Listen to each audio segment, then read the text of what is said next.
Whoever said that the rejected stone became the chief cornerstone was talking about Jidy. Not everyone they said would die would actually die. Some rejections are just a stepping stone to your big catch and success story. Hello story lovers, welcome to Nana's Fairy Tales, where we share amazing and interesting stories. Don't forget to subscribe to our channel and turn on the notification bell to get notified when we upload another enchanting tale.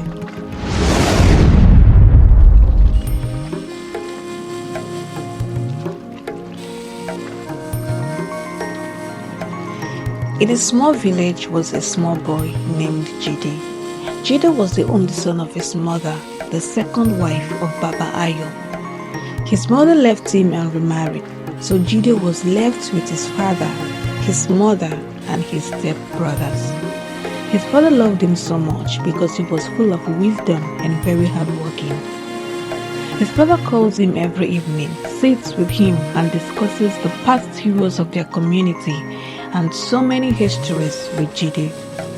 Jidy's father loves listening to Jidy. He would ask him questions and watch Jidy answer them intelligently. Because of the love of his father, Jidy never missed his mother. His father knows that his stepmother won't be taking care of him very well, so he takes Jidy wherever he's going to, eats with him. Jidy sleeps in his father's room. His father gives him the biggest share whenever he buys anything for his sons. This made Jidy's brothers very jealous. They hated Jidy so much, and at every slightest chance they get, they would beat him up mercilessly and warn him never to tell their father, else they would kill him. They make jest of Jidy and call him Omoale because his mother left their father and married another man. This would hurt Jidy so much. He would cry quietly and wouldn't let his father find out, else his brothers would deal with him. When their father sends them to go and either till the farm or weed it, they would beat Jidy up and force him to do all the work alone. Jidy would do it regardless and won't let anyone know. He suffered greatly in silence. When their father goes on a long journey that he won't come back the same day, Jidy's stepmother would give him very little portion of food to eat. Even that little, his stepbrothers would intentionally pour sand into it. Jidy would cry and wail, but there is nothing he could do. Sometimes he would throw the food away and starve, while other times he would eat the food like that as he doesn't have an option. One day, Jidy's father came back and bought him a very beautiful garment. He didn't do this for the rest of his brothers. Jidy knew that that was going to raise the level of envy and hatred his stepbrothers have against him, but he kept quiet and expected the worst. Jidy wore the clothes and his father was praising him, telling him he looked so handsome and good in the dress. His father was happy, but Jidy wasn't happy. He asked his father to buy the same dress for his stepbrothers, but his father simply said, "Don't worry, my son. I know they won't be happy with you, but I bought the dress just for you, so enjoy it." This made Jidy's stepmother very angry. She said to her sons, "You people should be there, playing around, while your father shows all the love and care to your little stepbrother. Before you know it, he will will all his lands and even this house to that stupid little boy, and you people will go and live on the streets." This got Jidy's stepbrothers on their toes and very scared.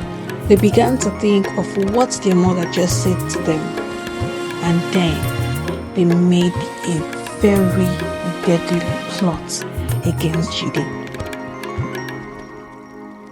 All of a sudden, Jidy saw his brothers being all nice and sweet towards him. They would even give him food when he didn't ask them for it. Jidy was scared and happy at the same time. What he ever wanted was living happily with his brother. He flowed with them, happy they had changed. His father, on the other hand, was happy seeing his sons treat their stepbrother nicely. One day, one of his stepbrothers called him, "Jidy, come, let's go and fish together. Let's play a game and know who would catch the biggest fish." Jidy was so excited. He hurriedly ran to his father and told him that he's going fishing with his brothers, that I should give him a hook. His father doesn't feel okay with the news. He brought out the hook, held it, and kept looking at Jidy. He said to him, "My son, be strong and always watch your back. If anything happens to you, let the water be your friend. Dive into its cool body and swim away." Jidy didn't know what to make of his father's words. He just replied, "Okay, Baba, I'll be careful. You don't have to worry about me. I'll come back to you safe in flesh and blood." His father looked at him with smiles and said, "Amen." Jidy set out with his stepbrothers for fishing. When they got to the river and were dipping their hooks into the water, they were all smiling, waiting for when they would bring it out and know whose fish was the biggest. When they brought it out, surprisingly, it was Jidy's fish. He was so happy and showed his brothers his fish, but their smiles gradually turned to frown. They were no longer laughing with him. One began to yell at him, "Why is the best things always going to you, you little bastard? You stole all our father's love. What did you even give to him?" Jidy was so confused. He thought his brothers were cool with him. He stood there, confused, not knowing what to do, but he sure knew he was in big trouble. He wished his father would just come and save him. Standing there, Jidy was thinking about his father. The words of his father just before he left home kept ringing in his ears. Before Jidy could even say a word, one hit a very big stone on his head from the back. The words of Jidy's father kept echoing in his ears. Jidy's brothers began to beat him up. They were hitting him with stones and sticks. Jidy lifted up his face and saw a very little space. He stood up and quickly ran and dived into the river. He was so weak, but he swam away. His brothers couldn't enter the water because they can't swim as well as Jidy. Jidy kept swimming till he was sure his brothers couldn't find him. His brothers didn't see him come out of the river. After some time, they assumed he had drowned. They went home and told their father that Jidy drowned in the river. Their father stood at a spot and hot tears fell from his eyes. He went to the river, saw Jidy's clothes lying on the ground, but Jidy was nowhere in sight. He cried. No one could console him. Every morning, he would go to that river and begin to talk to himself. He would say how much he misses Jidy. He would say the things Jidy would have said to him if he were to be alive. He would cry and wipe his tears. He kept waiting. He kept hoping. He kept believing that one day Jidy would come back home. But that never happened. Jidy was a very smart little boy. His father knew he would survive alone wherever he is. That is, if he is still alive.